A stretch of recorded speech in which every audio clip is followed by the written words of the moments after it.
자, 오늘 우리가 읽은 본문의 말씀은 어린 양이 7인 중에 이제 4번째 인을 떼신 때 일어나는 일입니다. 요한계시록의 중심이라고 할 수 있는 이 6장에서 16장 사이에는 7인을 떼시는 내용과 그리고 7 나팔을 불 때 그리고 7 대접을 쏟을 때 일어나는 일들에 대해서 초대 교회에게, 이 교회들에게 역시 오늘 우리 교회도 마찬가지입니다.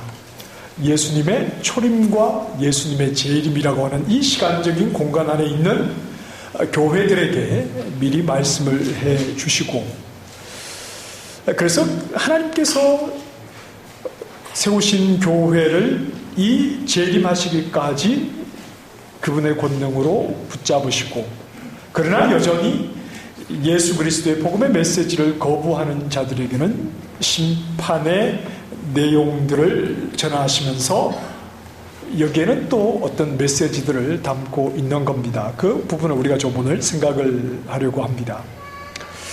이 모든 일들은 예수 그리스도께서 인을 떼심으로 이루어지는 일들이기 때문에, 그리고 예수 그리스도 외에는 누구도 인을 뗄 자가 없었기 때문에 모든 것이 우리 그리스도의 주권 속에서 그분의 뜻과 그분의 계획 속에서 이루어지는 일들입니다. 그분의 피로 직접 교회를 세우셨기 때문에 이런 일어나는 일들을 통해서 교회가 두려워하고 겁을 내기보다는 주님께서 세우신 교회를 이 기간 동안에 어떻게 그분이 지켜나갈 것인가, 그분을 더욱 의지하고, 그리고 교회를 이런 상황 속에 두신다는 그 의미가 무엇인가, 즉 다시 말해서 이런 시간 속에서 교회가 마땅히 해야 할 일은 무엇인가 하는 것을 또한 우리는 생각을 해야 합니다. 끊임없이 세상은 예수님을 거부하고 그리스도 안에 있는 그 복음의 메시지를 거부하지만, 그럼에도 그 세상 속에 있는 교회는 세상을 향해서 예수 그리스도를 전하고 그리스도의 증인이 되는 삶으로 세상 속에 하나님의 교회가 감당해야 할 사명이 또한 있게 되는 겁니다. 교회가 가야 하는 길은 결코 편안하고 만사형통한 그런 길만은 아닙니다. 예수님은 좁은 길이다, 이렇게 말씀을 하셨습니다. 예수님을 믿고 예수님을 이 세상에서 따르기 원한다는 것은 그저 나 예수 잘 믿고 복받아서 편안하게 살고 싶다, 굉장히 빗나갔죠. 그런 게 아니라는 말입니다. 많은 사람들은 넓은 길을 찾습니다. 편안하니까, 좋으니까, 염려가 없으니까. 그러나 예수님을 믿는다는 것, 세상보다 더 편한 길을 찾겠습니다, 이런 것이 아니라는 것을 우리는 늘 생각을 해야 하고, 이 복음의 메시지는 늘 우리의 죄악된 본성을 자꾸 부딪혀서 그 죄악된 본성을 깨뜨리는 일들을 복음이 하는 겁니다.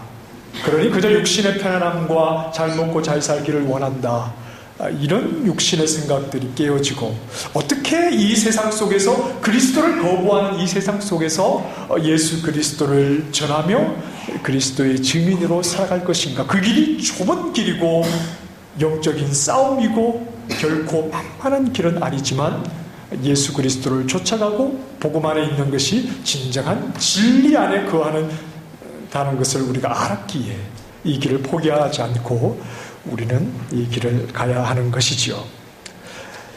교회는 죄악된 세상에 정착하려고 하지 않습니다. 그래서 나그네라는 말을 씁니다. 교회는 세상 속에서 나그네입니다. 이건 일찍이 아브라함이 우리에게 가르쳐 주었습니다. 창세기 23장 4절에 보면 나는 당신들 중에 나그네요, 이렇게 말을 하고, 야곱도 가르쳐 주지요. 창세기 47장 9절 말씀에 내 나그네의 길의 세월이 130년입니다, 이렇게 말합니다. 그리고 1세기 예수 그리스도의 복음 안에 있었던 이 교회들, 그 그리스도인들 역시 우리에게 분명히 증거해 줍니다. 히브리서 11장 13절 말씀에 믿음의 사람들이 땅에서는 외국인과 나그네임을 증언하였다. 나그네로 이 세상을 살았다는 말이지요. 베드로전서 1장 17절에 베드로가 말합니다. 너희가 나그네로 있을 때를 두려움으로 지내라. 이 세상은 나그네로 있는 거니 세상에 정착하려고 하지 말고 나그네로 있을 때 세상에 물들지 않도록 조심해라. 이렇게 말하는 겁니다. 그래서 우리는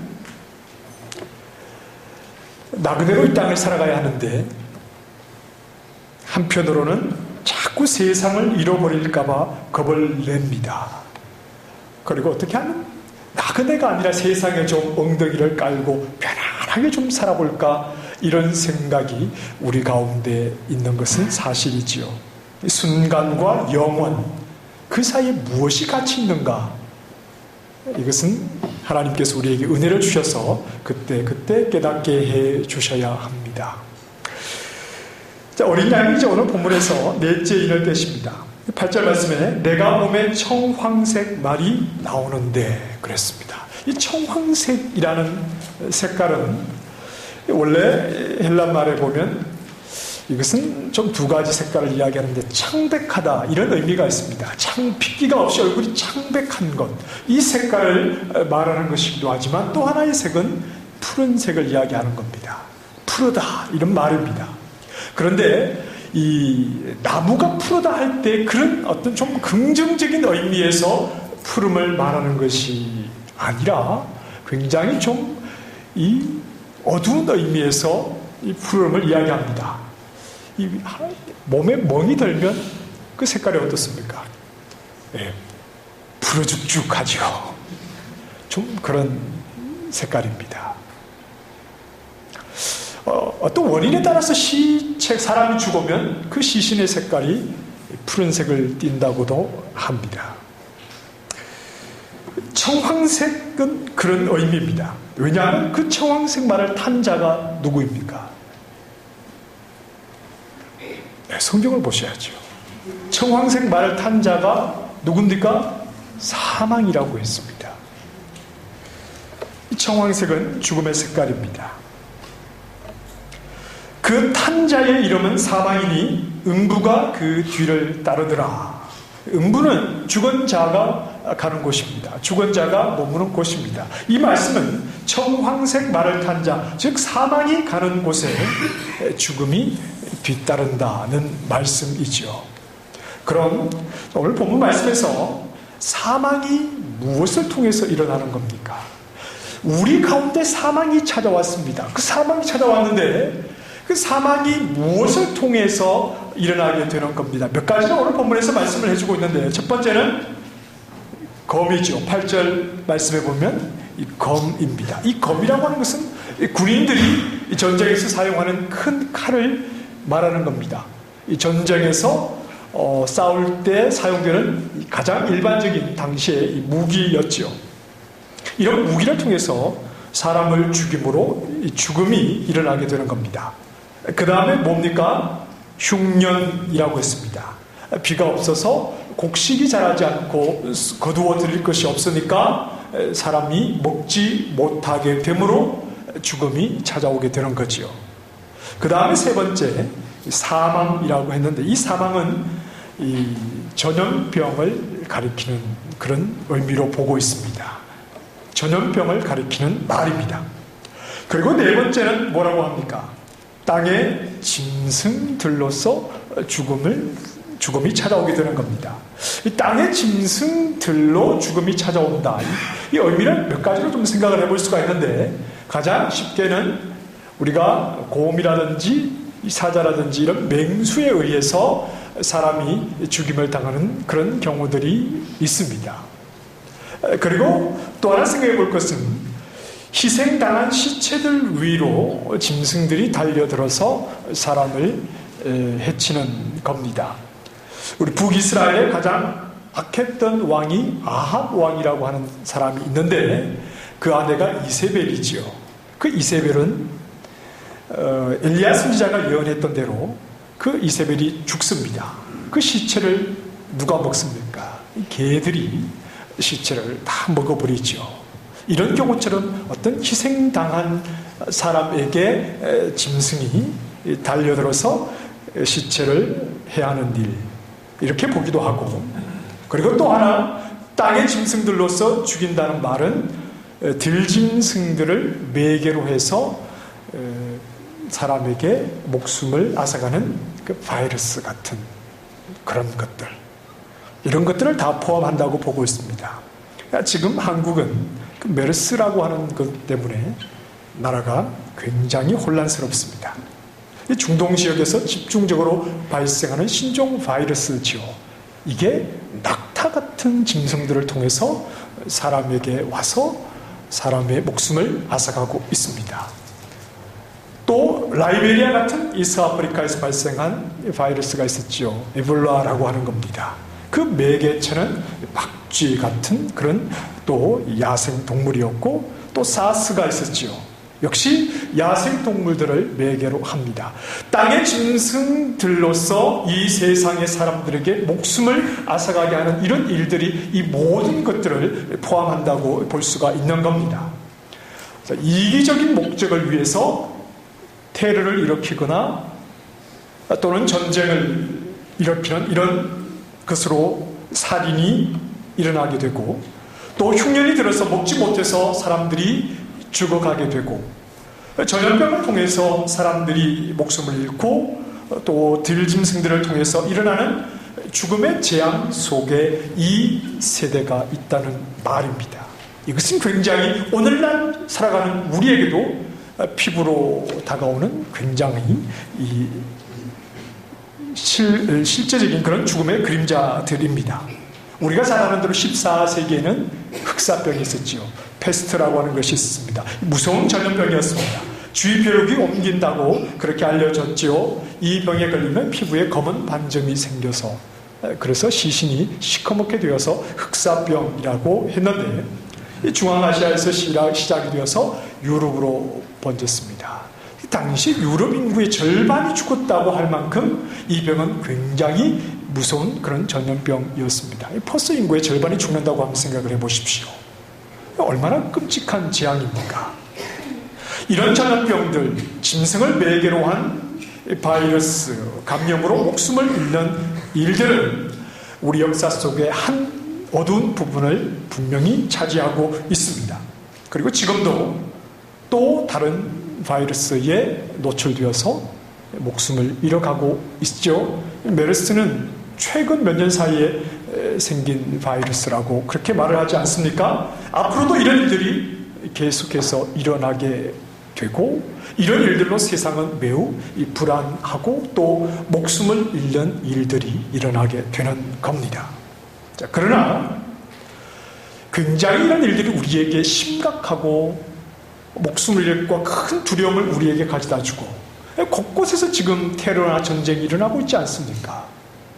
지금도 지구상의 한쪽에서는 먹을 것이 없어서 굶어 죽어가고 있고, 이 전염병과 이런 짐승들을 통한 바이러스로 사람들이 목숨을 잃어가고 있습니다. 그런데 이미 예수님께서는 이 일에 대해서 말씀을 해주셨죠.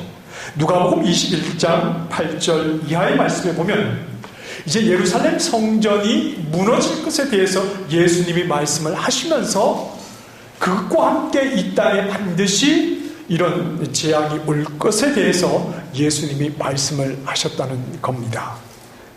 이러시되 미혹을 받지 않도록 주의하라. 많은 사람이 내 이름으로 와서 이르되 내가 그러하며 때가 가까이 왔다 하겠으나 그들을 따르지 말라. 난리와 소요의 소문을 들을 때에 두려워하지 말라. 이 일이 먼저 있어야 하되 끝은 곧 되지 아니하리라. 또 이르시되 민족이 민족을, 나라가 나라를 대적하여 일어나겠고 곳곳에 큰 지진과 기근과 전염병이 있겠고 또 무서운 일과 하늘로부터 큰 징조들이 있으리라. 이건 지금 우리 시대에도 그대로 일어나고 있는 일이고, 예수님께서 초림과 재림 사이에 교회들이 있는 동안 이 세상 가운데는 끊임없이 일어나게 되는 일들이라고 말씀을 합니다. 예수님께서 우리에게 하신 말씀은 누구든지 나에게 오면 수고하고 무거운 짐진 자들 누구든지 쉼을 얻는다. 염려하지 마라. 내가 항상 너희와 함께해서 너를 도와준다. 누구든지 나만 믿으면 구원을 얻는다. 그저 우리를 위로해주고 우리를 편안하게 해주는 이런 메시지가 예수님 그리스도의 메시지가 전부가 아닙니다. 그리고 사실 예수 그리스도께서 이 땅에 오셔서 선포하신 그 하나님 나라의 메시지는 우리가 그렇게 감상적으로 생각하는 그런 메시지가 아닐 수도 있습니다. 값없이 얻게 되는 은혜의 메시지인 것은 사실이지만 그 구원의 메시지, 은혜로 얻게 되는 구원의 메시지 이면에는 항상 심판의 메시지가 있다는 것을 생각을 해야 하지요. 늘 내 입맛에 좋은 것만을 골라서 하나님의 말씀으로 내 마음에 채울 것이 아니라 주님께서 하신 이런 말씀의 의미들 우리가 좀 넓게 생각을 해야 하는 겁니다. 자, 이런 문제들이 발생하면 어떻게든 사람들은 문제 해결을 위한 방법을 찾죠. 전염병을 막기 위해서 또 백신을 만들어서 어떻게든 이 문제들을 해결해 보려고 합니다. 그런데 왜 이런 일이 일어나는가에 대해서는 진지하게 고민을 해보지 않습니다. 왜 죽음이 우리에게 전쟁이 일어나고 흉년이 일어나고 또 이런 많은 질병들, 전염병들로 사람들이 목숨을 잃게 되는 이 근본적인 원인이 뭔가, 왜 이런 일들이 일어나는가에 대해서는 사람들이 진지하게 고민을 해보지 않습니다. 어쩌면 고민을 해봐도 거기에 대한 답을 얻지 못하기 때문이겠지요. 여기에 대해서 우리 그리스도인들은 어떤 답을 내려야 합니까? 어떤 답을 내려야 합니까? 하나님의 진노하십니다. 이 땅에 죄인들을 구원하기 위한 예수 그리스도의 복음의 메시지, 그것을 거부하는 세상을 향해서 하나님이 내리시는 심판이다. 하나님 앞으로 돌아가야 합니다. 이렇게 말하면 세상은 웃습니다. 지금이 어떤 시대인데, 과학 문명이 얼마나 발달했는데 그런 쾌쾌 묵은 소리를 아직도 하고 있느냐. 세상은 웃지요. 여러분들도 웃으시겠습니까? 왜 이런 죽음이 우리에게 찾아오느냐? 하나님의 심판이십니다. 하나님의 진노함입니다. 이렇게 이야기할 때 여러분도 피식하고 무슨 헛소리를 하느냐 이렇게 생각하십니까? 여러분 성경을 가져오셨으니까 성경을 한번 찾아보십시다. 구약성경 레위기로 갑니다. 레위기 26장 구약성경 240쪽입니다. 240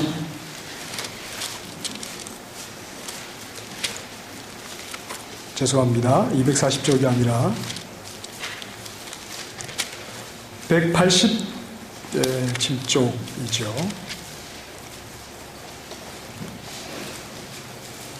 레위기 26장 21절 말씀부터 제가 한번 읽어보겠습니다.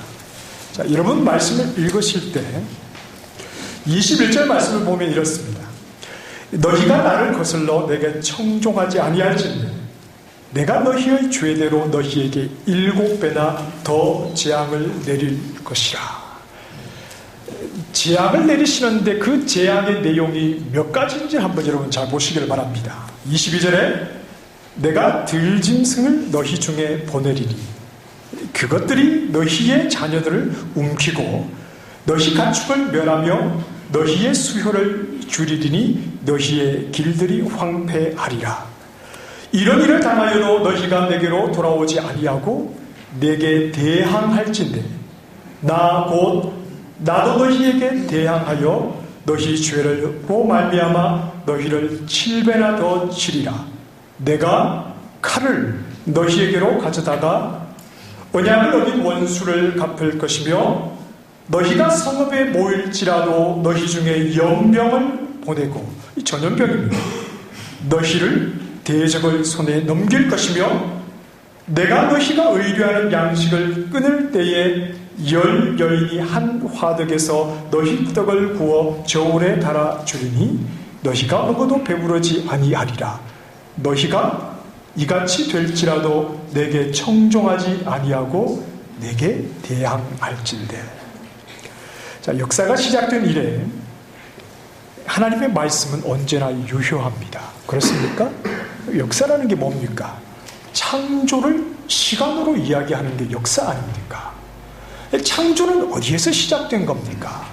하나님의 말씀에서 시작된 것 아닙니까? 역사와 이 세상에 지원받은 모든 피조물의 근거가 뭐냐? 그것은 하나님의 말씀입니다. 이 세상을 지탱하는 분명한 축이 있는데 그것은 바로 하나님의 말씀이라는 것을 잊지 말아야지요. 세상 끝날까지 하나님의 말씀은 항상 효력이 있는 것입니다. 그리고 이 세상에서 붙들 것은 하나님의 말씀 외에는 없다는 겁니다. 보이지 않는 분이라고 그분을 무시하면 안 됩니다. 보이는 모든 것은 보이지 않는 그분에 의해서 만들어졌습니다. 그분이 만드신 것, 눈에 보이는 것들을 통해서 우리는 보이지 않는 그분을 생각할 수 있어야 하지요. 로마서에 말씀하는 것처럼 창세로부터 그의 보이지 아니하는 것들 곧 그의 영원하신 능력과 신성이 그가 만드신 만물에 분명히 보여 알려졌나니, 이렇게 말씀을 합니다. 우리가 지금 레위기 말씀에서 하나님을 거부하는 자들에게 하나님이 재앙을 내리시지요. 그것은 죽음으로 그들에게 찾아옵니다. 죽음을 일어나게 하시는, 죽음을 주시는 방법이 몇 가지가 있습니까? 25절 말씀에 칼입니다. 칼을 보내겠다 하셨고 또 전염병을 보내겠다 하셨죠. 그리고 26절 말씀에 양식을 끊어버리겠다 하셨지요. 그리고 22절 말씀에는 들짐승을 보내어서 자녀를 움키고 너희를 죽게 해서 수효를 줄이겠다. 오늘 본문과 동일합니다.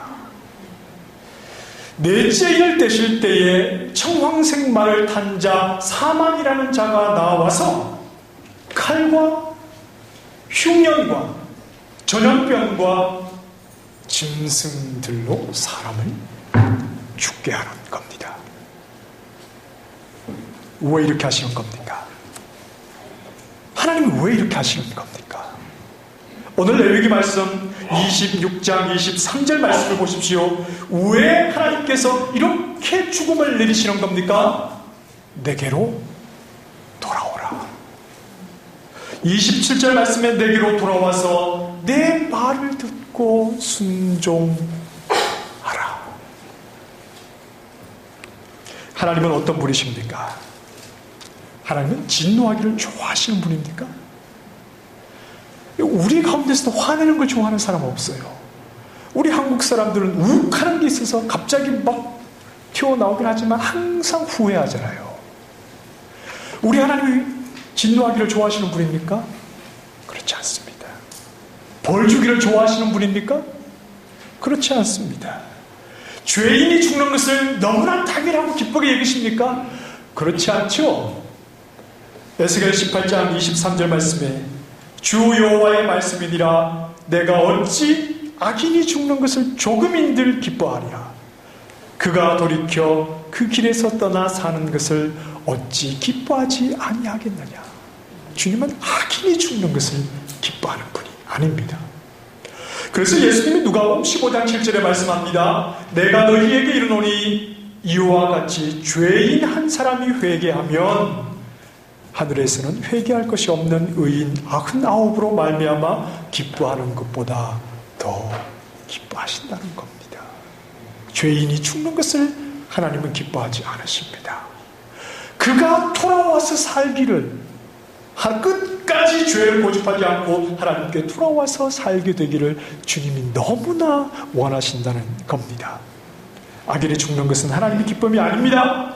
하나님께로 돌아오고 하나님을 사랑하고 하나님 말씀에 순종하는 것, 그것이 바로 하나님이 원하시는 기쁨입니다. 그래서 하나님은 끊임없이 하나님을 거부하고 하나님을 거역하는 이 세상에 죽음을 내리시지만 그 죽음으로 모든 죄인들을 다 죽이지 않고 4분의 1로 제한하시지요. 사망에게는 이 땅의 4분의 1만 가지는 권세를 주시는 겁니다. 사망이 4분의 1을 넘지 못하게 제한하시겠다는 겁니다. 왜 그렇게 하시는 겁니까? 돌아오라는 것이지요. 하나님의 말씀을 거역하고 하나님을 대항하는 자들에게, 말씀하신 대로 하나님을 거역하는 자들에게는 죽음이 분명히 임한다는 이 하나님의 재앙을 보이시면서 나머지 살아있는 자들은 속히 하나님께로 돌아와라. 말씀으로 너희가 지음을 받았고 말씀으로 이 땅에 세워졌고 하나님의 뜻하신 대로 이 모든 것은 운행되는 것이니 속히 하나님께로 돌아와 그 말씀을 듣고 순종하는 자가 되라. 이 강력한 메시지를 4분의 1을 악한 자의 죽음을 기뻐하지 아니하신 하나님께서 4분의 1이라도 죽음에게 내어주시면서 분명히 경고로 남아있는 자들에게 하나님께서 선포해 주시는 메시지가 되는 겁니다. 그러나 악한 세상이 쉽게 하나님께 돌아오지 않죠. 레위기 26장 23절에 이런 일을 당하여도 너희가 내게로 돌아오지 아니하고 내게 대항할지니라. 이렇게 하나님께서 강력한 메시지로 하나님께 돌아오기를 촉구하셔도 이들이 하나님 앞에 돌아오기보다 오히려 하나님께 대항하고 있다는 겁니다. 여기에 교회의 사명이 있는 겁니다. 하나님이 죄악된 세상 밖으로 불러주셔서 하나님을 경외하며 살아가는 우리 교회의 사명이 여기에 있는 겁니다. 말씀에 순종하는 사람들. 교회는 하나님을 사랑하는 사람들, 십자가에서 내 죄값을 대신 그 피로 지불해 주신 예수 그리스도를 사랑하고 그 대속의 은혜에 감사함으로 살아가는 사람들, 나의 죽음을 대신해 주신 예수 그리스도, 그분이 주시는 영원한 생명을 이 땅의 육신의 삶보다 더 귀중하게 여기며 그 주님과 동행하며 살아가는 사람들, 이것이 바로 교회가 하나님의 무서운 재앙과 심판의 메시지 속에서도 여전히 약한 마음으로 하나님을 대항하며 살아가는 이 세상을 향해서, 이 세상 속에서 그들과 구별되어 살아가야 하는 교회의 정체성이라는 말입니다. 교회의 정체성은 세상과 경쟁하는 것이 아니라고 했습니다. 어떻게 하면 세상보다 더 큰 복을 누리느냐, 이런 것을 교회가 추구하는 것이 아니라 교회는 어떻게 하면 세상과 다르게 살 수 있느냐 하는 겁니다. 세상을 흉내내고 세상을 따라가고 세상과 같은 생각을 가지지 않고 세상과 다르게 살아야 하는 겁니다. 우리를 세상과 다르게 하는 그 중심에는 바로 주님을 사랑하는 마음에서 나오는 말씀에 대한 순종. 세상은 말씀을 말씀으로 인정하지도 않고 하나님 말씀을 보지도 않고 하나님 말씀을 무시한다 하더라도 우리 교회는 말씀을 사랑하고 말씀에 순종함으로 세상과 구별된 자로 이 땅을 살아가야 하는 거지요. 하나님께로 돌아오지 않는 세상입니다.